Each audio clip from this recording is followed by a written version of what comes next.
Muito bom dia a todos nesta que é um dia de véspera de Natal. À semelhança dos anos anteriores, trazemos-vos mais uma visita guiada encenada ao Convento de Santo António.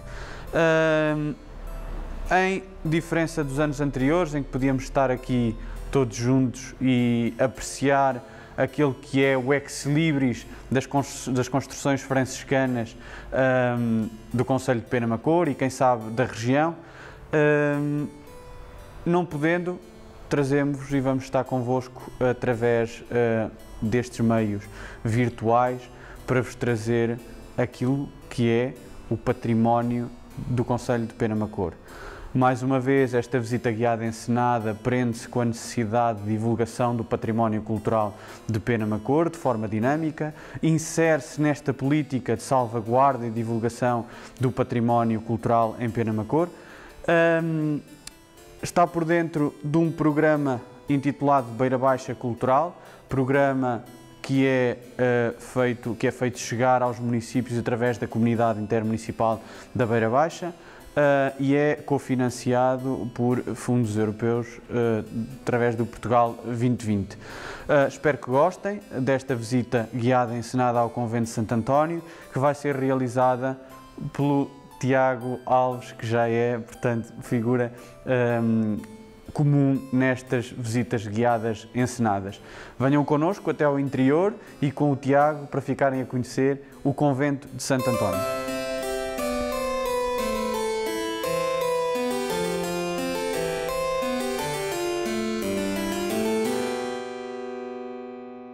No ano de 1571, sabendo os principais da vila de Penamacor que os frades capuchos franciscanos celebravam capítulo em Porto Alegre, onde se encontrava o provincial Frei Maceu, mandaram ao seu encontro um ilustre representante, chamado Gaspar de Elvas, portador do pedido para que a ordem aceitasse estabelecer convento em Penamacor, com a promessa de que as próprias gentes da terra o construiriam. Tal era esse o seu desejo. Invocavam que, sendo a terra grande e muita gente, não havia nela frequência suficiente de ofícios divinos, pregações e sacramentos, por serem poucas as igrejas e os sacerdotes, nem haver, em redor de muitas léguas, convento algum de religiosos, padecendo os moradores da falta da palavra de Deus e de mantimento para a alma. A esta diligência juntavam-se os rogos insistentes que o Bispo da Guarda, Dom João de Portugal, vinha fazendo em favor das pretensões das gentes de Penamacor. Convencidos que foram os religiosos a construir o convento, as obras começaram a 3 de maio de 1571, dia da invenção da Santa Cruz. Logo aí começaram por abrir os alicerces, com muito contentamento e alegrias do povo, trabalhando neles todos os homens honrados e principais da vila, de mistura com os plebeus. As mulheres essas faziam e levavam de comer aos que ali trabalhavam voluntariamente, aos domingos e dias santos, para não tirarem os dias de semana aos afazeres de suas casas e fazendas. O dinheiro para a aquisição do terreno e para a obra, além de algumas esmolas que deram os mais abastados da vila, cumprindo com o prometido, proveio parcialmente das rendas anuais devidas pelo Conselho à Coroa, com licença, claro, del Rei Dom Sebastião, passada em Lisboa a 28 de junho do mesmo ano. Originalmente, a Capela-Mor foi mandada fazer e prover por Estevão Tavares e sua mulher, Dona Maria de Mendonça, fidalgos moradores no Sabugal, com a condição de nela se fazerem sepultar, como se veio a cumprir. Após a morte do marido, Dona Maria de Mendonça instituiu um morgado, cujas rendas revertiam a favor da manutenção e provimento de tudo o necessário para a capela, para sempre. A verdade é que as disposições foram deixando gradualmente de ser cumpridas pelos herdeiros, e a reedificação da capela, operada em 1692, incluindo a construção de um novo retábulo e o apainelamento da abóbada, foram custeados pelos cabos de guerra da Praça de Penamacor. O corpo da igreja terá sido reedificado já no primeiro quartel do século XVII, à altura em que se apainelou o teto e se fez o púlpito. É desta época também o atual frontispício da igreja. É certo também que em 1734 se operaram obras de conservação no claustro, mas à exceção de uma dependência que se acrescentou para servir de dormitório, o convento manteve sempre a sua planta original. Para além dos mencionados, o convento teve outros beneméritos, desde logo na sua fundação, Dom Simão de Menezes, comendador da Ordem de Santiago desta vila, que pediu para sua sepultura a capela do capítulo, à qual mandou pôr retábulo e decorou, assim como forneceu de paramentos e de alfaias os restantes altares da igreja, e fez outras muitas e largas esmolas ao convento, especialmente para a enfermaria.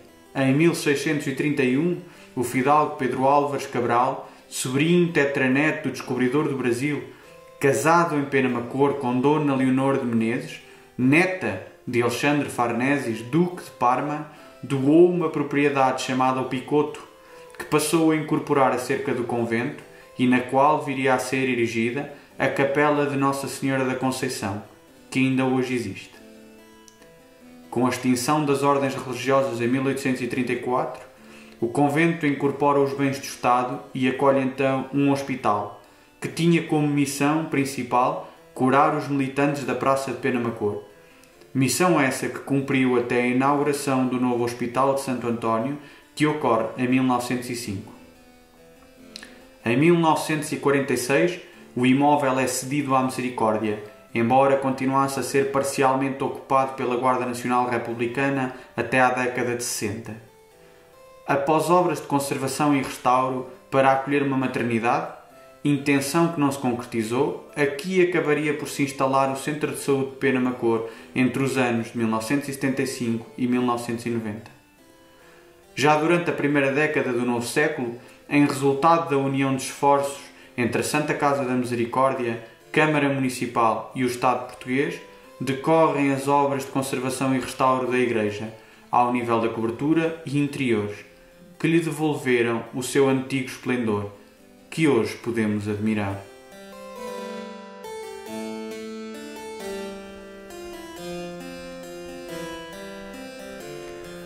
Ora, olá a todos. Estamos agora dentro da Igreja de Santo António, que está adoçado ao Convento de Santo António, e estamos na nave principal. A nave que é de planta simples, retangular, e tem atrás de mim a Capela Mor. Falamos primeiramente da nave. Como estava a referir, a nave tem uma planta simples, retangular, e é bastante simples. É o chamado estilo chão, ou seja, tem uma espécie procura sobretudo demonstrar a clareza e também um estilo um pouco mais espartano, por assim dizer, mas que de certa forma contrasta com aquilo que viria a ser a imposição do barroco como uma arte mais fausta e também mais rica e de certa forma a apelar à clarividência e também à opulência. Estando nós na nave principal, em direção à Capela Mor, está ladeado então por dois altares laterais. No altar do lado esquerdo, virado para a Capela Mor, encontramos então um altar trabalhado em talha dourada, com fundo negro, com imagens vegetalistas também e com duas imagens de santos. O santo, sobretudo de Santo António, que é representado abaixo, ladeado por duas colunas e que representa precisamente a dicotomia masculina e feminina e, como estava então a referir, Santo António assegurando o menino e acima temos então a imagem de Santa Clara, a santa que está ligada à Ordem Franciscana do lado na questão feminina. À semelhança do altar lateral esquerdo, no lado direito temos então também representado na mesma configuração, temos as carrancas e também a mesma dicotomia masculina e feminina. Abaixo temos então São José segurando o menino e o lírio, representando a pureza, e acima temos a Rainha Santa Isabel, que segura até inclusive as rosas, apelando ou referindo ao milagre das rosas do tempo de Dom Dinis. Ainda na nave principal temos também o púlpito que à semelhança do resto do estilo da igreja, tem aqui a questão da mísula sobre fundo negro e a parte de cima do púlpito, portanto, sobre fundo vermelho. Também tem referência às questões vegetalistas, fitomórficas e, inclusive, tem aqui alguns detalhes arquitetónicos também interessantes, sobretudo com os anjos, com a figura dos anjos representados. E, mais acima, a imagem também da pomba, ou o formato da pomba do Espírito Santo. É interessante verificar a própria posição do púlpito. O púlpito, que neste caso está praticamente na parte central da nave, inclusive o seu acesso não era através da nave, mas sim pelo interior, pelos claustros. E esta questão toda tem a parte, então, como estava a referir, vegetalista, dourada, dá, de certa forma, uma imagem de opulência, de clareza e de riqueza, por assim dizer, apelando à fé, inclusive, e acaba por ser um dos grandes marcos também, de certa forma, para quem estivesse a assistir, de certa forma sentiria aqui um apelo ao divino. Ao entrarmos na igreja de Santo António, deparamos com a Capela Mor, que é efetivamente a imagem desta igreja. Ela é, à semelhança dos restantes elementos já aqui referidos, trabalhada em talha dourada, sobre fundo negro, tem também ladeada por colunas torças, com questões vegetalistas e inclusive também imagens de aves, que pode simbolizar tanto a pomba ou também, como já tem sido referenciado, a fênix, como símbolo de renascimento. Temos o sacrário, também na parte central, e temos, portanto, na parte central da Capela Mor, no pináculo, Nossa Senhora da Conceição, padroeira de Penamacor. Após a descrição da Igreja de Santo António, avançamos então para a sacristia. Acompanhem-nos.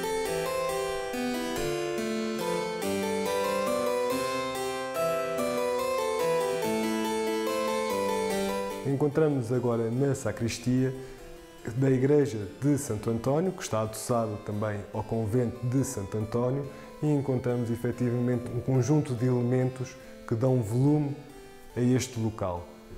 Temos inicialmente aqui um altar dedicado à Virgem, encimado por talha dourada de folha de acanto e na sua lateral, nas suas laterais, mármore vermelho. Uma das outras peças que possivelmente é que chama mais a atenção a este local é precisamente o arcaz. O arcaz que tem um retábulo com 11 imagens, sendo que na parte central tem a Virgem com o menino e os restantes 5 são dedicados então à vida de Santo António. Também há os relicários, que infelizmente não resistiram às intempéries do tempo, já não estão perceptíveis, e temos também um outro relicário dedicado a um santo mártir de Marrocos. Falando um pouco nos painéis relacionados com Santo António, vamos só aqui mencionar um ou outro. Temos talvez um que seria mais afamado, também nem que seja pelo Padre António Vieira, que é o Sermão aos Peixes, uma vez que está relacionado com a tentativa de expansão e de evangelização de outros povos culturalmente diferentes e religiosamente professavam outras fés. Também podemos aludir às questões das viagens, sobretudo nos períodos iniciais da vida de Santo António, e também outras que estão relacionadas em que está o Santo António com o Menino Jesus. Após esta descrição, vamos então avançar para os claustros do convento de Santo António. Venham comigo.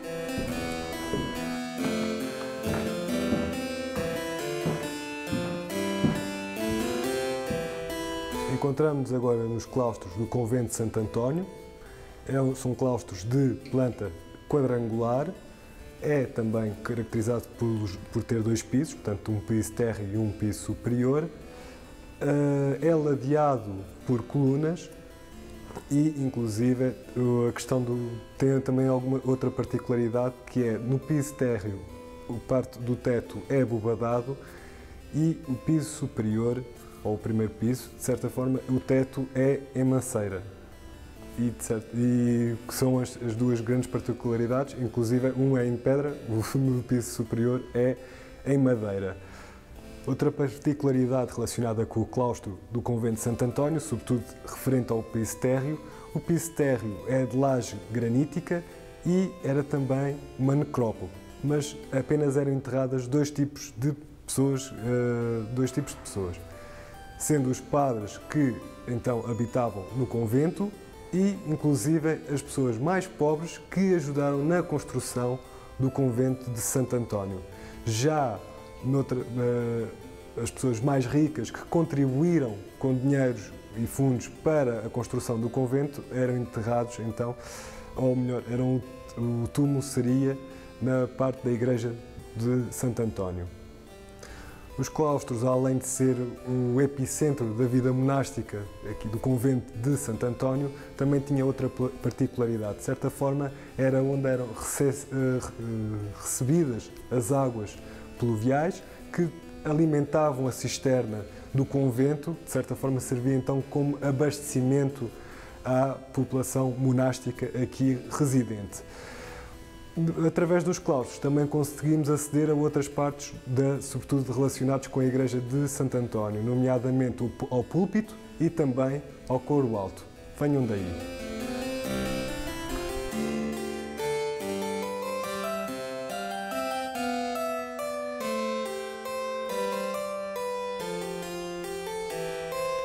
Encontramos-nos agora no coro alto, na fase final da nossa visita também, inclusive. Estamos mais próximos do teto e vamos falar também então do teto que compõe a igreja de Santo António. Como podemos ver, ele é composto por caixotões, inclusive também trabalhados em talha dourada e com fundo vermelho, sobre as questões ou os elementos que compõem, que estão na parte central dos caixotões. Podemos ver as carrancas na parte central, os anjos e também os elementos vegetalistas à sua volta. Ainda nestas interjeções entre caixotões também podemos ver os elementos florais que o compõem. Descendo para a questão da mísula, que de certa forma suporta então o teto da igreja de Santo António, ela também é trabalhada em talha dourada e composta por elementos fitomórficos ou vegetalistas que, de certa forma, dão uma harmonia aos restantes elementos arquitetónicos da igreja de Santo António. No coro alto também encontramos o cadeiral do coro, onde se reuniam então os monges conventuais, reuniam-se diariamente, em que faziam as suas orações e também os cantos litúrgicos para as cerimónias. Sobre os elementos que compõem este cadeiral do coro, temos colunas. Na parte central do cadeiral temos vestígios, embora este seja o único exemplo que subsiste, comparativamente aos restantes que já desapareceram, em que se vê algo representado que poderia ser então o Sagrado Coração de Jesus, não se sabe, mas poderá ser eventualmente. Na parte de trás do cadeiral do coro alto também encontramos uma série de elementos também distintivos, por assim também distintivos. Na parte inferior, portanto, do cadeiral, encontramos uma série de elementos orientalizantes. Mas podemos questionar-nos, de certa forma, como é que chegam estes elementos a Penamacor? Estamos a falar no interior de Portugal, e como é que eles chegam até cá? Podemos especular, conjecturar sobre estes aspectos. Podemos conjecturar estes poderão ter chegado através da própria dispersão ou tentativa de difusão da fé cristã por parte dos franciscanos, que foram pioneiros nesse aspecto, em que procuraram, sobretudo, cristianizar outros espaços, contextos geográficos, e que nessa diáspora evangelizadora, quando retornaram, poderão ter importado esse tipo de arte. Podemos também conjecturar sobre o aspecto de investimento privado, um pouco como foi à semelhança do que acontece no retábulo que vimos da sacristia, em que de certa forma houve um pagamento por parte de particulares para desenvolvimento desse tipo artístico. Portanto, há uma série de perguntas e de questões que poderemos colocar e que ficaremos ainda por responder num futuro, esperemos que próximo, mas a história tem estas particularidades que é efetivamente muito ainda reside, de certa forma, um mistério em várias questões, e este é um deles.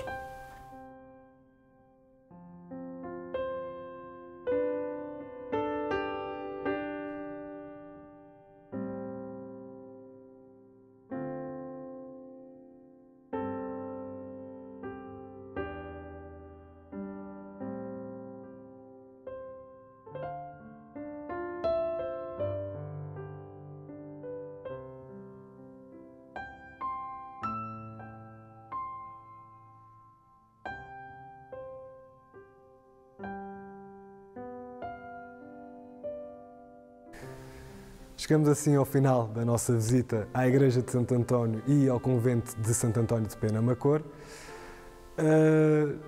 Estas e outras questões aguardaremos então até para o final desta fase pandémica, que esperemos que esteja para breve, e convidar-vos também, após essa fase mais positiva, que esperemos que esteja para breve, a visitarem estes espaços que temos vindo a ser promovidos ao longo das últimas visitas guiadas online. E até breve. Obrigado.